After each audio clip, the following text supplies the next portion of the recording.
And as folks are starting to come in, welcome. Hello. Recording in progress.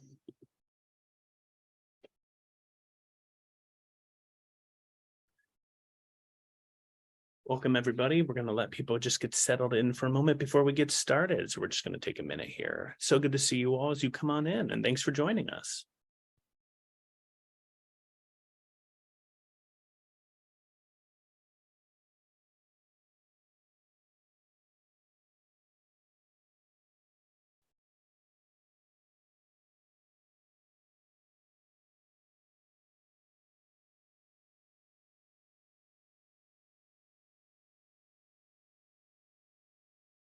Okay. I think as people continue to come in over the course of the next minute or so, I am going to pass it over to Colleen to just make sure we get started on time. So Colleen, I'm going to pass it over to you.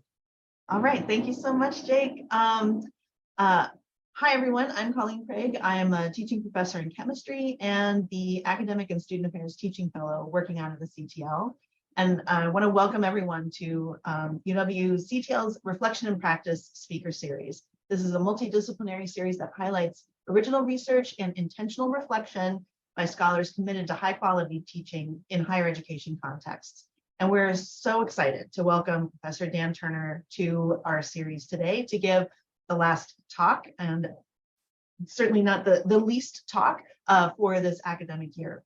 Professor Turner is a teaching professor of marketing and international business and the Brix Endowed Fellow in Marketing at the University of Washington Foster School of Business, as well as Associate Dean of the Master's Program for the Foster School. Professor Turner's research interests include inclusive andragogy and learning design in graduate management education, as well as marketing and leadership in organizational settings.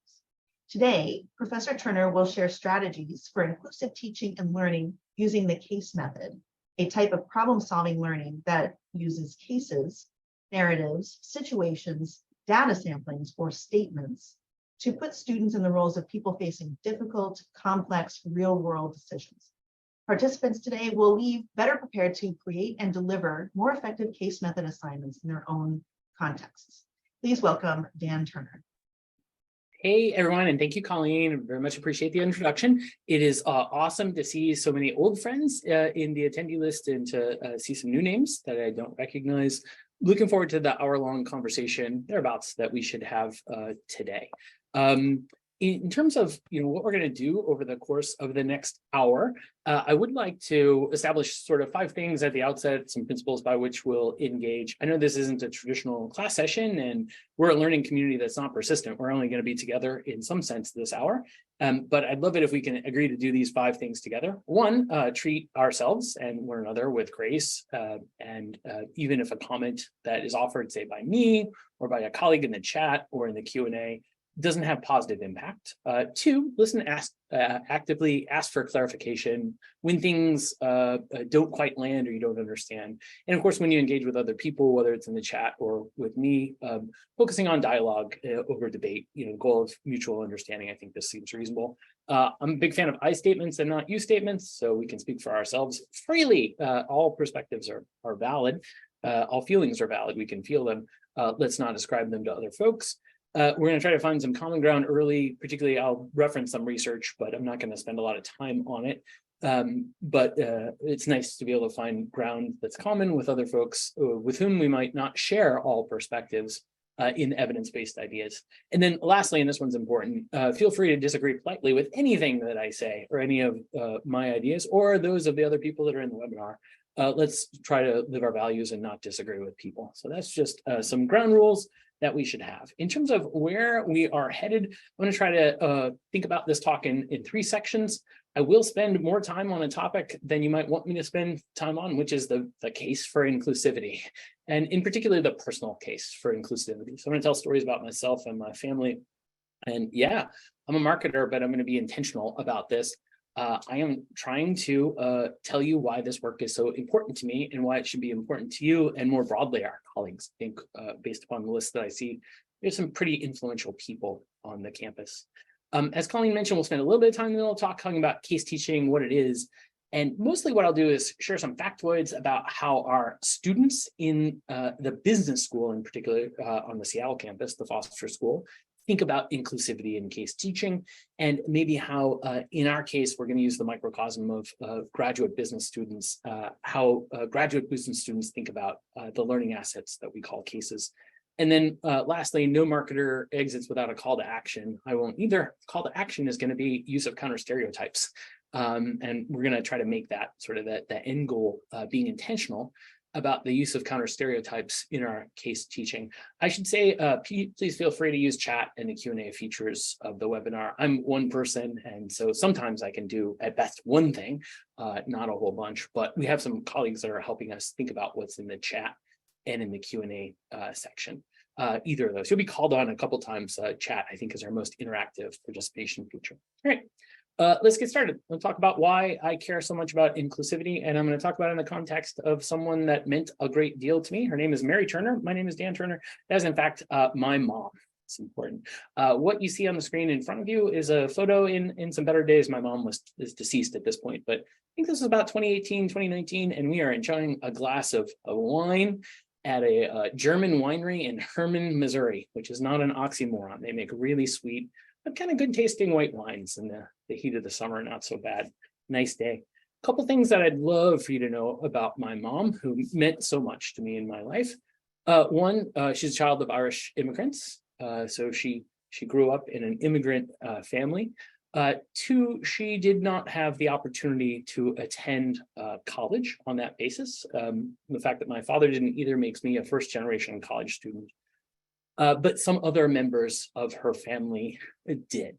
In fact, 5 kids in that family, and I'm just going to give you the occupations of the kids, my mom and my aunts and uncles. They are homemaker, civil servant, CEO of a company called Kohl's. He's retired now, emeritus, but I think you probably know what Kohl's is. And then an engineer at Bell Laboratories. So when AT&T, back in their monopoly days, that actually holds about 50 patents or so on things that are called packet technology, the art of sort of engineering-wise breaking up big data into small data and sending it across a network. It's actually part of what is feeding our ability to run this session online right now. All those people are important to me in my life, and I certainly wouldn't measure their life success by their occupations, but I'll observe forth a couple things about the homemaker, civil servant, CEO, and engineer, that 2 of them had the opportunity based upon their identity to attend college, and 3 did not. And that part is not fair. You can probably make the guesses about which people were able to attend college, at least by occupation. And the reason that the others were not was largely because of aspects of their social identity. It simply wasn't permissible in my mom's immigrant family for women to go to college. That was impactful thinking in her life, something that she didn't particularly enjoy, and something that we talked about the entirety of her life, about creating opportunities for everyone, empowering everyone with the ability to have evidence-based ideas that let them have positive impact on the world. My mom was really important to me, led a great life. I'm not going to suggest because she didn't go to college and she was only a homemaker that she wasn't impactful to the world. But I will say that my Uncle Kevin, who was the CEO at Kohl's, had a much bigger ability to generate positive influence on a broader range of people. That seems like a really important thing. Second big thing that I'd love for you to know about my mom, other than her immigrant status and her inability to attend college, you may be able to see it in the photo. There's a belt across her waist. She had a spinal cord injury in midlife, and that device that you see her seated in is actually a power wheelchair. And she and I spent a lot of time, particularly in the second part of her life, thinking about the world as it was constructed without, frankly, particular intention to include all audiences, include people of different abilities. The inherent unfairness in that, the fact that it'd be just difficult for my mom, for example, to go to a grocery store and pull things off of a top shelf, or I'm embarrassed to admit it, even in some fancy new buildings at the Foster School, open a bathroom door because it wasn't built with that intention in mind. Frankly, due to something that her ability status that doesn't have anything to do with her worth as a person. We spent a long time, my mother and I, thinking in various ways about how aspects of social identity impact our ability to move freely and effectively in the world in a fairness sense. And that turns out to be really important. I'm going to talk even more about my mom. I'm guessing you didn't expect this in a talk, but this is important to me and will be important to our story. My mom grew up in St. Louis, Missouri, as did I. In 1949, when she was 9 years old, she was living on a street called Fair Avenue. You'll be able to Google this later if you wanted to. And in mid-June, towards the end of June that year when she was 9, in an era of, I think, what we would call free-range parenting, especially of immigrant children, kids could just kind of go outside and play. She lived across the street from a giant park in St. Louis called Fairgrounds Park. And in mid-June of that year, there was an effort to integrate the pools in St. Louis on racial dimensions. So my mom's 9 years old, and she's playing in a pool. You could look it up in Wikipedia, the Fairgrounds Park pool. And as it turns out, on June 21st of that year, there is a race riot on the first day of the integration at the pool. So some people from the St. Louis community who happen to be Black have the ability to use the pool at this point, and a group of what is reported to be largely white teenagers took exception to this change. This was a relatively common occurrence after World War II. You're able to fight for the country, you should be able to use the country's assets. My parents did not understand, sorry, my grandparents, who are Irish immigrants, did not understand this racial tension, did want to keep their family safe. No one died in this incident, but people were injured. It was dangerous and was certainly scary to folks. And in fact, moved very quickly away from Fair Avenue in St. Louis to another part of the city of St. Louis in something that we would call an era of white flight, just using the terminology. Frankly, just looking for safety. They weren't trying to do anything to make society more inequitable. They weren't trying to, in any active way, contribute negatively to race relations, but just their act of trying to take care of their own family, keep their children, their 9-year-old daughter safe, and her younger siblings, led to a situation where maybe the problems are exacerbated. This was an influential event for my mom. I think just because she loved Fairgrounds Park so much. The pool at Fairgrounds Park, if you look it up in Wikipedia, at the time says it allowed 12,000 bathers. That is a staggeringly large number to me. It must have been just this huge basin. There was a zoo there. There was all kinds of stuff at this amazing park, and my mom lost out. And it was impactful for her. We talked about it for all of my life, frankly, the state of race relations. And we thought we were making really positive progress. Certainly, when I went to college, grateful for that opportunity in the 80s, many years later, there were many women on the campus, and that would not have been an opportunity for women in my mom's era.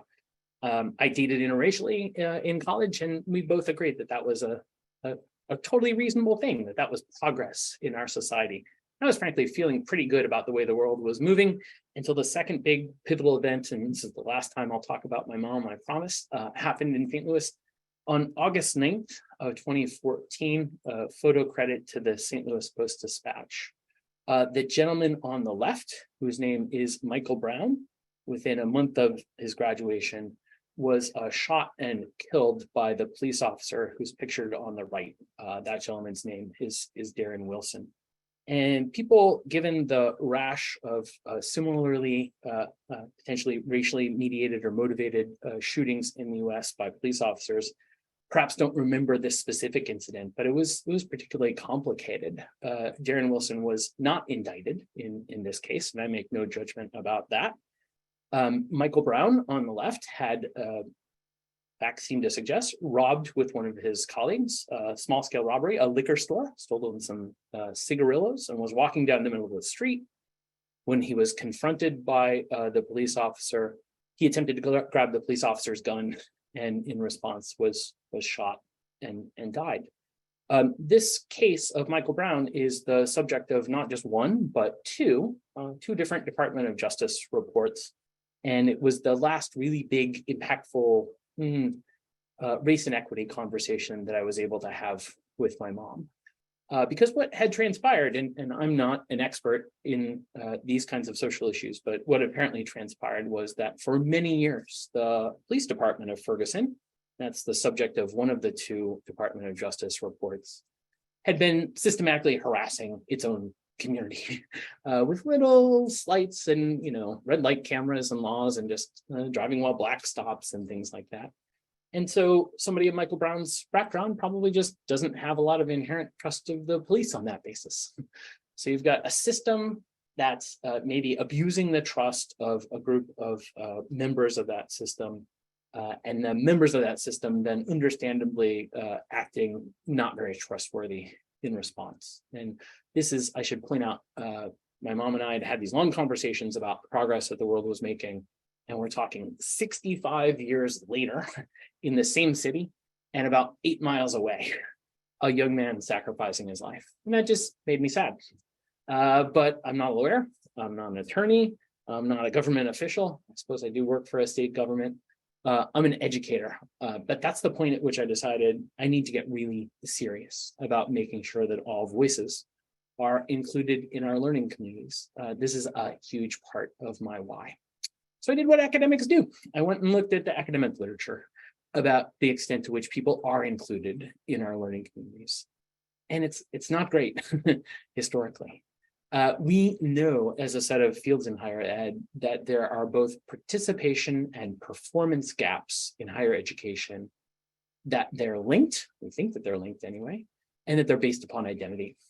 So in other words, social identity minority members are much less likely to participate actively in communities, whether to participate in class or in co-curricular events. And they're also likely to perform less well than members of social identity majority groups. Just to give you a few examples, women are less willing to participate in class than men, even when controlling for class size. Women participate less in classrooms, even when the women are in the majority in that classroom group. In other words, it's kind of hard to create a little bubble sometimes inside of our classroom that's more just than the rest of society. There's some research that finds that not only is there less participation by women, but that women underperform on exams compared to men. Importantly, controlling for the prior GPAs and standardized test scores of these women relative to the men. So they can have great grades in high school, they could have great grades on the SAT or ACT, and they still will underperform in our classes. Even research on this campus that you've seen, or that's been conducted by researchers on this campus, finds higher failure rates. I'm not sure if you're familiar with the EOP program, great program, by the way, Educational Opportunity Program, serving first-generation students, historically marginalized students, et cetera, trying to help them understand the hidden curriculum, find that when we just do the things that we normally do as faculty members, which is walk into a classroom and teach the way that we probably saw taught before and try to be nice about it and say all perspectives are welcome and these are my values, that women and other social identity minority groups underperform. In particular, this study showed about a 22% failure rate for students of social identity minority groups that were appropriately getting hidden curriculum help. It must be much worse if you're not, compared to the failure rate of students that are not from these marginalized backgrounds. So we know that there's this performance gap. We also know that we can take interventions that make it a little bit better. There's research that strongly suggests that student performance increases, gaps close, as the participation by those social identity minority groups increases. And of course, I think we're all familiar with inclusive andragogy, high structure teaching environments, where I hope we are. A lot of that pioneering work has been done at the University of Washington. I'll credit the Teaching Best Practices Forum at CTL, the philosophy group. It's not only been done here. There's some just fascinating papers to read from physics in the 1980s about similarly high structure environments. So teaching environments that force participation across all members of the community, regardless of social identity, close the achievement gap. We're pretty clear about this. And I will just say that when I looked inside the Foster School, I kind of saw the same thing. Mine was quite a bit more qualitative than quantitative.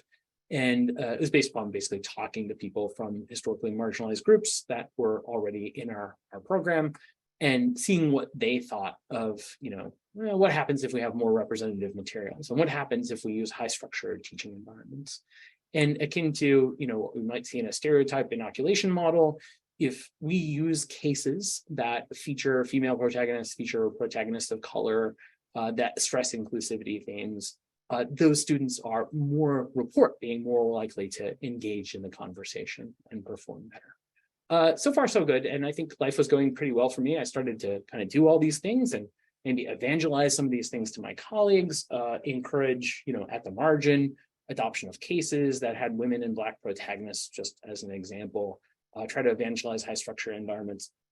And that's until about 2016, when we conducted a climate study at the Foster School. And I just want to share some of the results with you. I'm going to ask you for something in the webinar chat in just a second. We effectively went inside of our community in an anonymous survey and said, use an evidence-based scale. How comfortable are you as a member of our community, report this anonymously, participating in our classroom conversations? We use a team-based learning model in many of our programs. How comfortable are you participating, not in a class session, but just within your team, your group of 4 to 6 people that are going to be consistent across maybe a quarter of your academic experience at the Foster School. And we, again, used, evidence-based scales, the same kind of things that our faculty members would get paid to go do it at Microsoft or Amazon or Google or places like that. We just use them in our own community. And I'm going to share with you some of the results, their legacy results. I realized I didn't ask permission from my colleagues to share these results, but I think they'd be okay with the old data. What I would like to do before I share those results, and you see comfort participating in the class session on the left, comfort participating in teams on the right, is ask you, as someone who maybe cares about inclusivity, how would I like these bars to look? So you're going to see like 6 bars on the left, one for African-American, one for Hispanic, Latino, etc., and 6 bars on the right. And I'm wondering if you're willing to be brave, if you could go to the chat and type in just a little comment about what the characteristics of those bars maybe should look like. I'll give you a moment to think about that. What would someone with Dan's values, be hoping to see when he takes these interventions and does a climate survey? Oh, I love Carrie's. I don't mind calling that out. People should be about equally comfortable across identities. High comfort from all groups. Yeah, I want to be clear about this. We want the bars to be high for everybody. Like I want everybody included. I want them to feel like they belong and they matter. Mattering seems to be the concept from psychology that we try to operationalize sometimes as inclusivity. And I want that to be high, irrespective of what group you're in. And remember, this is after Dan working for a couple of years to try to evangelize some of these techniques. It wasn't quite what I saw, but you're exactly right about what I wanted to see. Here's the bars on the left. Here's the bars on the right. Comfort participating in the classroom and comfort participating in teams. They're generally high. I mean, they're all above the midpoint of the scale. They're not all 7s, but there are a lot of them that are pretty attractive. But the part that breaks Dan's heart, I think, was troubling for the Foster School. And I don't mean to say that this is endemic to the Foster School. I've done this with other business schools across the country, and frankly, we'd see largely similar patterns, is that we see certain social identity minority groups that feel just much less comfortable. And I want to be clear about that. That's in spite of our outreach. That's in spite of work in affinity organizations. That's in spite of having diversity affairs folks working with them. But it is largely consistent with, a group of faculty who are saying, we welcome you into our space, but perhaps we haven't gone to as great an extent of structurally including you in this space. So I will say that the Michael Brown shooting was a pivotal event for me, and the conversations with my mom about it launched this. 2016 was a pivotal period for me in which we generated these data. And I don't know what the rest of our community thought about these data, but they were hard for me to digest. I'm reporting just some racial identity dimensions on the right. These are not the only scale measures that we collected on climate. And these aren't the only identities that we looked at, but they're illustrative. You would expect and be correct in assuming that the patterns look similar for differences across groups on gender, on sexual orientation, on ability status, on first gen, all the things that you would want to be trying to address in the real world. It's unfortunate. I guess my takeaway is, well, maybe there's still a big opportunity. In spite of the hard work that we've done, we probably need to do more.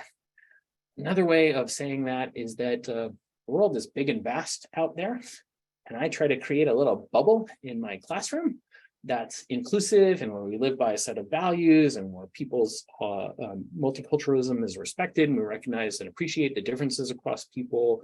And we fundamentally say that there are strengths in our differences, and I'll believe that. And yet it's really hard to inoculate students in the classroom from the impact of being in Seattle and being in Washington State, being in the US, and being just in the world in 2023. And some of the injustices and inequities that some of us see in that space. In any case, I was invigorated and I got more excited. I started talking to our students about what inclusive, equitable teaching and learning would look like. And this is just a quick pitch. I promise I will be fast. I think it's 5 things. It's collectively diverse and representative faculty, students, and staff. We won't talk about that today, but it's important who's in the room and who's at the front of the room and who's supporting student work. 2 things that we will talk about, it's learning assets that feature people and roles that are counter stereotypes on key social identity dimensions. And I think maybe sourced from collectively a diverse set of authors and contributors. I'll have more to say about that in a second. It's about content that addresses intersections between our content domains. I'm a marketing faculty member, but with social identities in a way that promotes the values that I think we share. If I'm just talking about marketing and not talking about marketing in a society in 2023 that's rife with measures of injustice and inequity for some populations, I think I'm not doing my job. I want this content delivered accessibly to all, and CTL does some amazing programming, including the Teaching Best Practices Forum on that dimension, or sorry, the evidence-based teaching program, my apologies. And it's in an environment of trust whose primary dependent variable is community learning and growth. For the next half hour, I just want to talk to you about these 2 things. I know that was a long pitch about why this is important, but I think it's critical that we recognize what the data tells us. Right? What we're going to spend the rest of our time on is thinking about the learning assets featuring people in roles that I hope are counter stereotypes, and maybe a little bit about the content domain. So far, so good. Yeah, still have all the attendees. Engagement looks great. Thank you, I appreciate it. Just to review what Colleen suggested earlier, quickly, what is case teaching? You might use it in your discipline to be infinitely familiar with it. You might have never seen it before. It's a type of problem-based learning, and it is used extensively across some fields of higher ed, but I realize not all. The key is that instead of teaching about theoretics and abstracts, that students see narratives or situations or data samplings or maybe a statement that puts the student in the role of a person that's facing a difficult or complex or real-world decision or situation. When it's done well, students often find it engaging and immersive. And because it's so engaging, it's a form of active learning, if done right, very impactful for students. It does one of the few ways relative to maybe some other tools that we might use in our teaching toolkit of helping students appreciate the limits of the evidence-based ideas that we talk about in application. So like what's good about conjoint analysis, which is a tool in marketing, what can it tell us, and what can't it tell us in the real world? It's helpful. I will say it's a leading andragogy of teaching practice in business schools. Also in other places, I'm going to mostly talk about business schools, but nursing, chemistry, education, other places. In business schools, it's sometimes used as a point of exclusion of other teaching practices. Harvard Business School, for example, and probably the leading business school by reputation in the US, exclusively teaches with the case method. So I took these facts about the challenges in making everyone feel included in our classrooms, and went to students and asked about what representation might mean. So I'll be honest, before I saw those climate survey results, I was thinking about it one way. And my intent today, if we have one goal, is to maybe make you think more broadly about how that representation works. What students reported back to me is that it's really 3 things. Who is featured in the case? So who are the case actors? Can we see a range of people that's reflective of the world that we want? Or maybe through an individual student's lens, who I am. Like we call these case protagonists for the case actors. So the primary and secondary case actors, their identities and how they engage. Second, from the student lens, representation is how the people and ideas are featured. Like, and by that, I mean what roles they are in and what industries. So just having people of color in a case or just having women in a case, adding them to your repertoire is perhaps insufficient. How you talk about them in that case context and what their job is, how they engage other people in the fictional or real case vignette actually ends up mattering on power dimensions, how efficacious they are, as in my case, as a business faculty member, leaders. Where they appear matters, and I'll share some more data with you on that in just a minute. They can't all be in human resource and marketing functions are often dominated by women.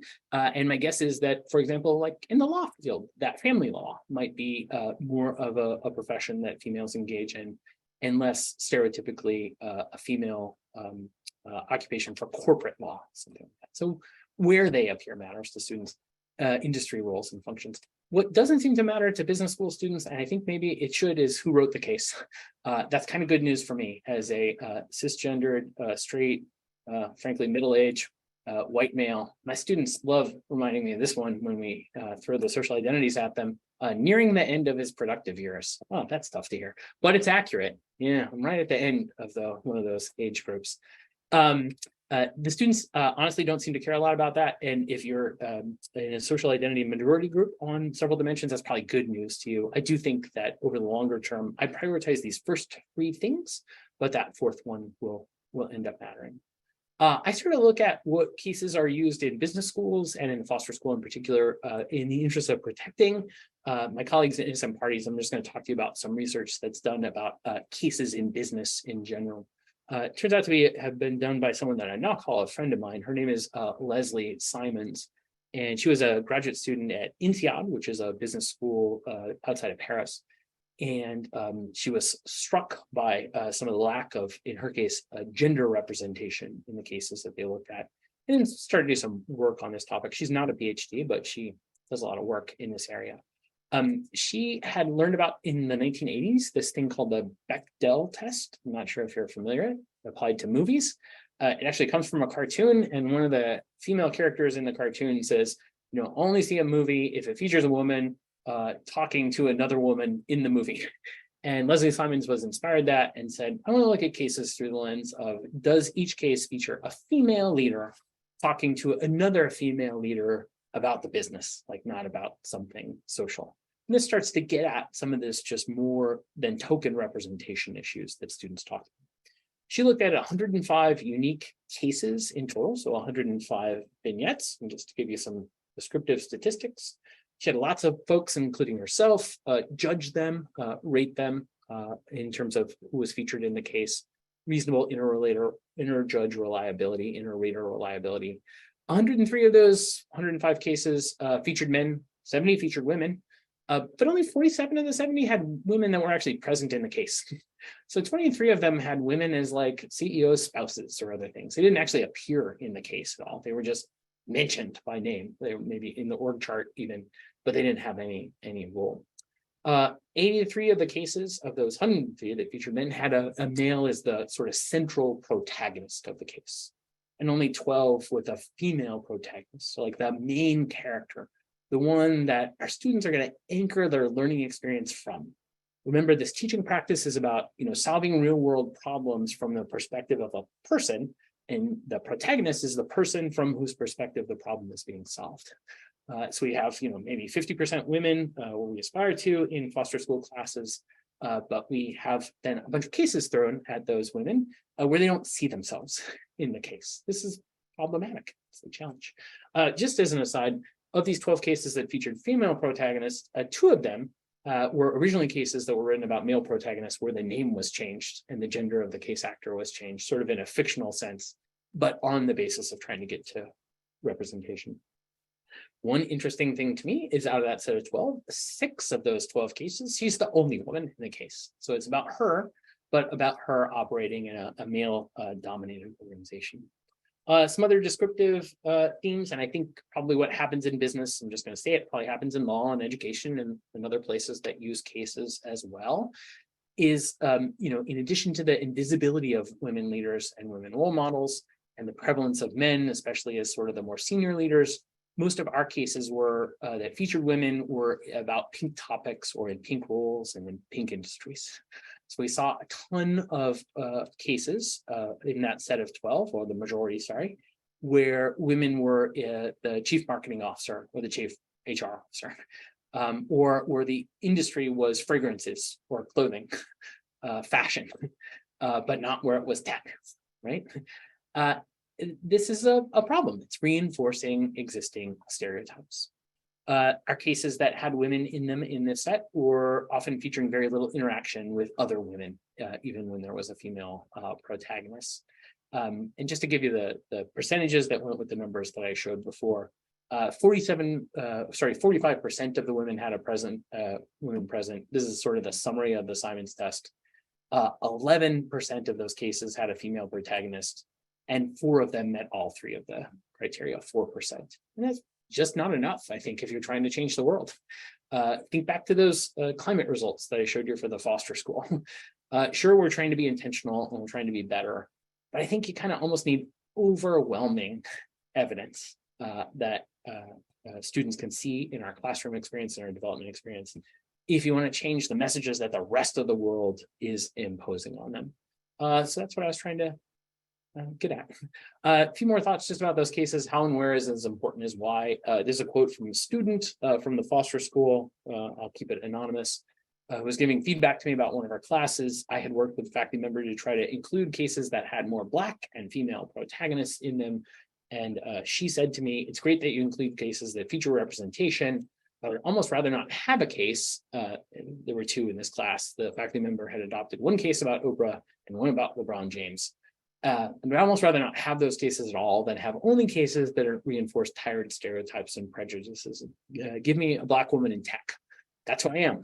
That's what I want to be, a Black woman in tech. Show me, not every case as a Black woman in tech, but across the spectrum of your course, show me Black women in tech. Show other people Black women in tech. You're going to make the world better for me. I know I've spent a lot of time mostly talking about gender, but it is one of the dimensions that I want you to consider. It's often one that has been thought about in our spaces before, so it might be a little easier to manage your representation on. I would love it if you thought about the gender identity of your case protagonist and perhaps beyond the binary.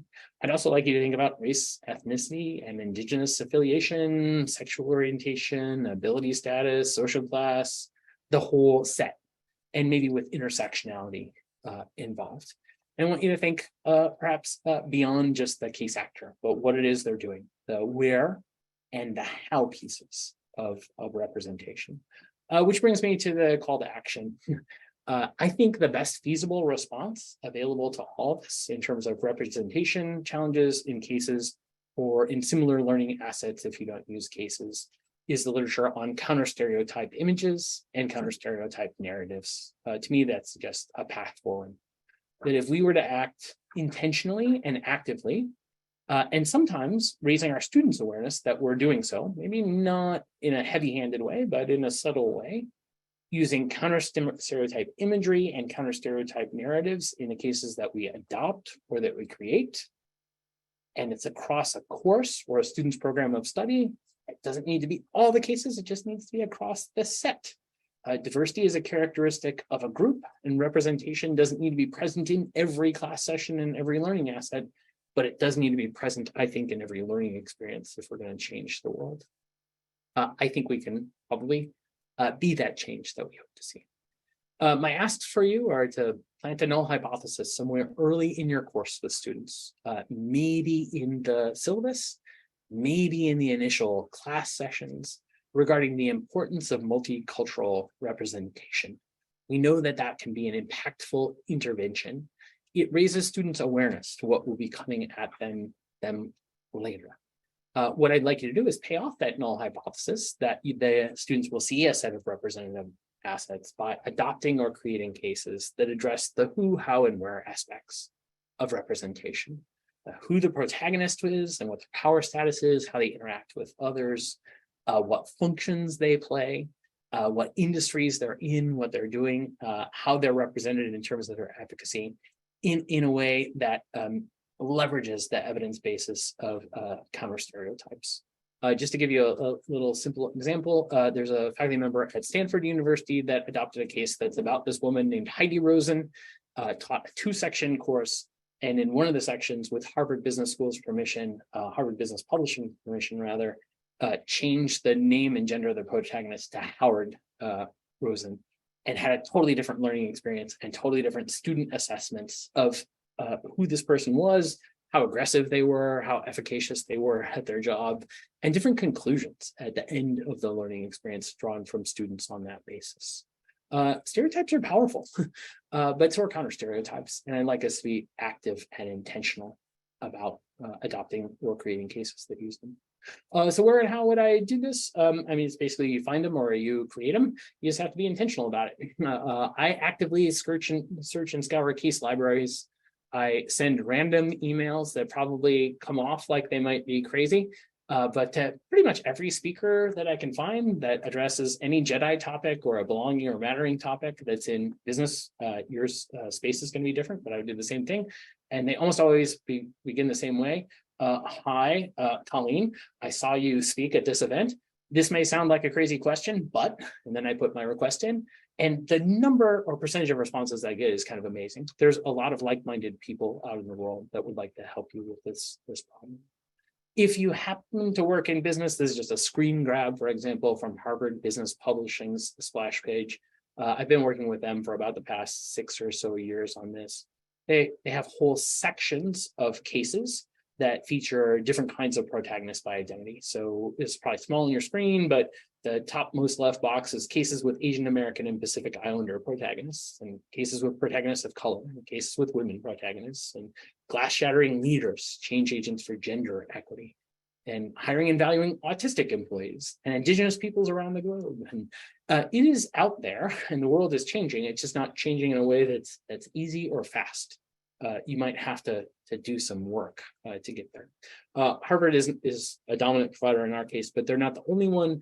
A variety of these affinity organizations have sprung up as well. The Case for Women is another group that works with business cases that specifically curates and frankly incents authors to write cases that feature female protagonists in ways that address not just the who, but the how and where aspects of representation and code.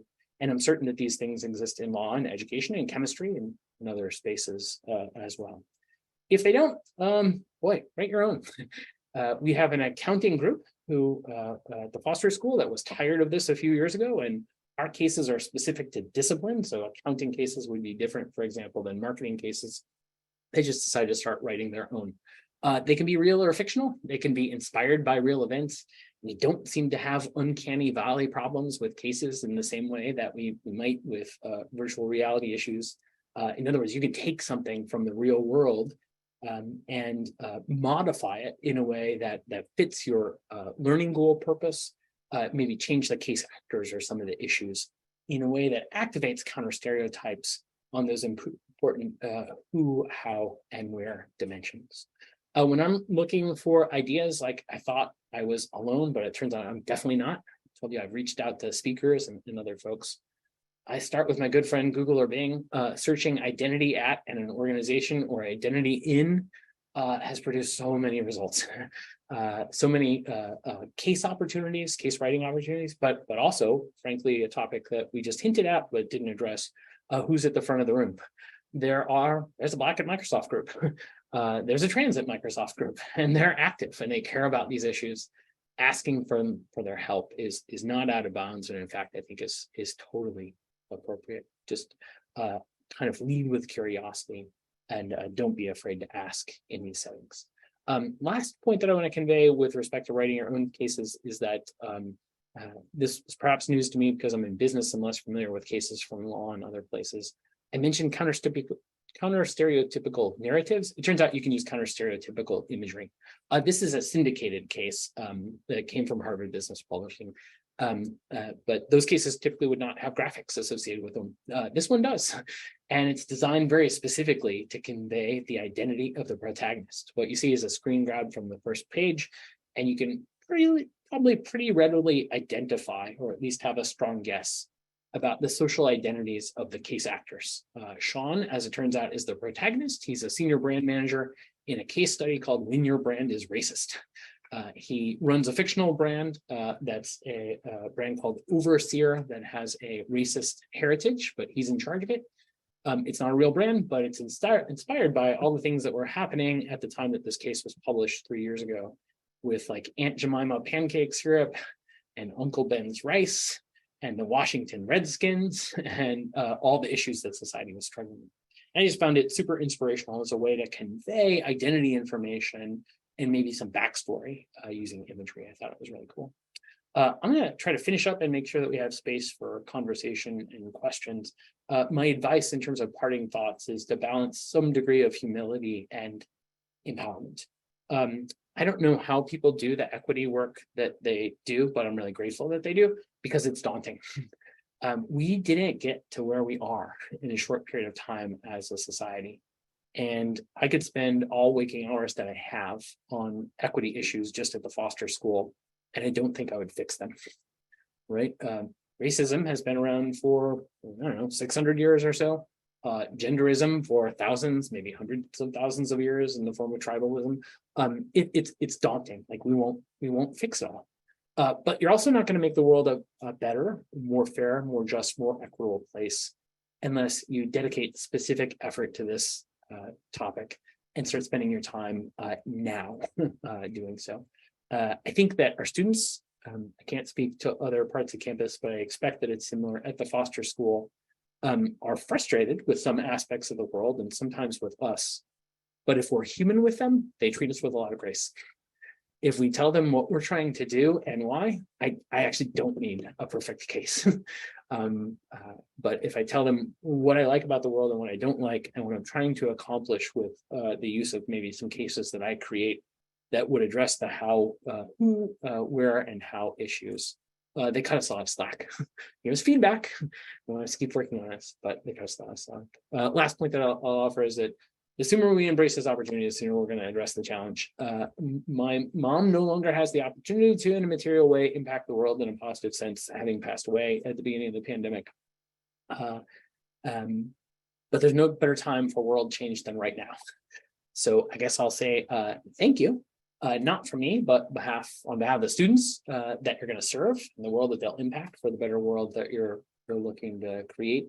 And I hope you double down on that effort and hope you have 1 or 2 or 3 ideas about how you would do it in a way that's more impactful on the basis of this conversation. If you have unaddressed questions, we'll have a little time for Q&A for sure in just a second.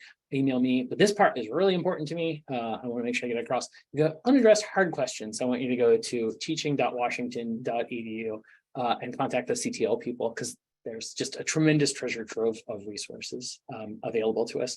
Sometimes they don't seem super accessible to faculty, but they're there, and all it takes is filling out this form and talking to a person who can connect you with a resource or an idea that increases your impact on the world. I'm going to stop there and now start paying active attention to the Q&A tab and hope that there are some questions that are posted. Thank you. Thank you so much, Dan. That was wonderful. Yeah, we do have a couple of questions coming in on the Q&A. This is from Michael. Can you explain more about putting a null hypothesis in the syllabus? I was curious about this too. Cool. Yeah, I guess, thank you. Thanks, Mike, for that. What I'm looking at is maybe 2 things, and they're kind of small. Like what I don't want to make happen is a huge deal about the extensive work that I have done to source or create representative cases, or in other ways bring social justice issues or Jedi topics into my class session. But I do want to convey these 2 things. One, to my comfort level, what my values are on these topics and why. So I'll kind of do that concisely. I might just say something not so subtle, but intentional. Like, hey, the whole course and the development experience is predicated on a fundamental belief that there are strengths in our differences. And so I work really hard to bring all voices into the classroom. Second thing that I might say with respect to learning assets in particular is one sentence that says, the world is sometimes an unfair and unrepresentative place. but I've taken reasonable effort to identify a set of cases that feature protagonists that collectively represent the world the way we want it to be, or maybe I want it to be, and stop there. And I don't want to go overboard with this because, you know, frankly, none of us can deliver on that. We can't fix the injustices of the world in marketing 518. It doesn't happen that way. But I do want students to know that I'm working towards it. And I think then when I teach that case that comes later, students have a very different learning experience, knowing that that's my value, than in the world where I didn't put that information in the syllabus. You know, good and bad thing about statistics is that if there's a null hypothesis, it takes overwhelming evidence to contradict it. Of statistics sometimes misunderstand this, right, about what it means to reject or fail to reject the null hypothesis in terms of the way the world looks. But I encourage you to use that to your advantage as a faculty member, sharing your values to your comfort level and your intentions early in the class. Wonderful. What other questions are there? Have a wide open Q&A and chat. While we're waiting, there was a question that was posted about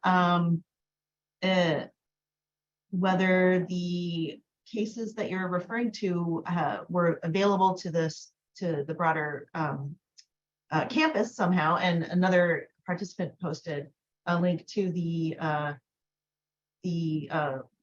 a compendium that the Foster business librarians have put together. So I wanted to highlight that for folks. Thank you. Yeah. I will say that there are a number of organizations that feature such lists of cases for you to consider. Your personal hit rate might not be super high, but know that somebody has done sort of the pre-screening and vetting work. And Foster Library is one of those organizations in business. Fantastic. Back to the Q&A. Yeah. I like when there's no Q&A because I just can tell myself, Dan, you absolutely crushed it. We do have a few other questions coming in. But I do think you crushed it. And then there's follow-up here. So another from Michael. Do you have any sense that people with conservative political values feel discomfort in expressing their views in the classroom? Yes, it's a great question. And I think, yes, they probably do. And I will say, this is just me, probably not my biggest concern. I do go to great lengths to describe my values, not on a liberal conservative dimension, but you know, in the sense of heat and light, if we like using that metaphor for world change. I know Dolly Chugg has been credited with using it most words. I'm a light person. I'm not a heat person. So I tend to ask a lot of questions and ask people what they think. And I try to do so in a way that's objective. I try to be really clear that the stance is multicultural and that there are values in our differences. And if I'm hearing only the same thing from the same people over and over again, yeah, that's not great. And you know, I try to address that in andragogy. To the more specific topic of how that might translate into case selection, my guess is that people that like the way that the world is and think it's reasonably fair and just are probably a little less comfortable in the world that I create for them in my classroom and have tried to describe to you. That feature with intention cases that have folks that are not representative of the world the way it is today, but the way that I'd like it to be. And I guess personally, I'm just okay with that. I don't want anyone to be unwelcome. I should be clear about this. I don't have all the right answers. Boy, if I did, my highest and best use, no offense, would not be at the Foster School, would be out fixing the world. I'm just trying to fix my little part for sure. I do want to underscore that, for this multicultural intervention, just generally in a syllabus, is much more effective, like communicating that piece. What it's tended to do is embolden or empower people that feel underrepresented or feel other that are minoritized. And the best good news I can give you is, and have no impact on social identity majority folks. Sorry, I said that wrong at the end. The comparison is relative sort of to an intervention about color blindness, which is problematic for the people that you're trying to, in this case, probably help. Yeah, equity can feel like oppression to folks who have been in the majority. So yes, thank you for that, Dan. Then one other question in the Q&A from Claire. How do we ensure that our attempts to create counter stereotypes does not unintentionally perpetuate unexamined personal biases or stereotypes? In nursing, we have been considering how to engage community members to create cases about their own communities, compensated, of course, in order to address this. But it's obviously logistically challenging. Do you have any thoughts? Yeah, I've got some thoughts. And my first one is that Claire is deeply insightful. And my second one is that she's not going to like the answer that I give to the first question. So ensure is not something that I think we can do. None of us have a monopoly on insight. But I think we can maybe be a little bit more humble about our ability to judge the things that we're doing relative to the way a larger group could. So my first intention would be to try to do things that drive counter stereotypes into my development experience, but then to ask folks, particularly from those social identity dimensions, what they think of those efforts or those attempts. So there's some awkwardness, but sorry, let me rephrase that. There's some awkwardness with how did I describe myself before? A middle-aged, cisgendered, straight, white dude talking to you about inclusivity, but I feel it really strongly. So I want to talk to you about it anyway. And I have been awkward for 54 years on the planet, so I embrace it. It might be awkward for you. But what I've discovered is that just being disarming in that way with people that have different identities than I do and say like, hey, here's the problem I'm trying to solve or address or challenge. And like, here's what I'm thinking about doing. And asking the question, what do you think, usually leads to something that's productive. There are times, and Claire, I don't know if this is what you're thinking, but where people from a group that's been othered or marginalized or stigmatized are like, that's not going far enough. And I can appreciate that enthusiasm. And sometimes I just say, okay, the goal is like not dialogue. It's not, we're not trying to reach unanimity on this. Here's what I think I can do. Here's some things I can do outside of the classroom that might help with that. But trying to make the learning asset as appropriate to audience as possible. It's really hard though. I hope that got at parts of what Claire was thinking about. Yes, thank you. Oh, sorry, go ahead. No, go ahead. I was looking ahead. Oh, yes, we've got one other question, which I think will have to be our last question for the session. This is from Anne. In your null hypothesis, are you also inviting students to point out where things could be more representative throughout the course? Or do you ask them for areas of improvement, suggestions by the end of the quarter?